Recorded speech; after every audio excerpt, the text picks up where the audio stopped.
Hello guys, আসসালামু আলাইকুম। আপনারা সকলে কেমন আছেন? আশা করি আপনারা সকলেই ভালো আছেন। আজ দেখতেই পাচ্ছেন, আজ আমরা এমন এক গাছ নিয়ে আলোচনা করতে যাচ্ছি যে গাছের নাম মূলত পাইকা গাছ। এই গাছের যে কোনো জায়গায় আপনারা বুনতে পারবেন। এগুলোতে অনেক সুস্বাদু ফল ধরে। এগুলোর ফলগুলো আপনারা ভাজি করে, রেঁধে, কাঁচাও খেতে পারবেন।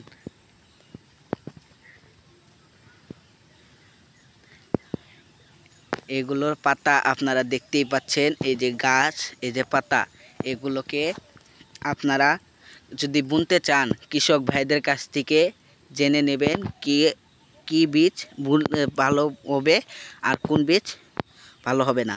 যে বীজ ভালো হবে সেই বীজ কিনে আপনারা রোপণ করবেন।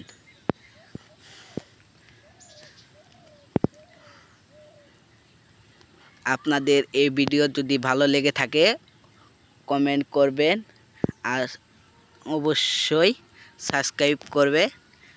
আর আপনারা সকলে ভালো থাকবেন। আসসালাম।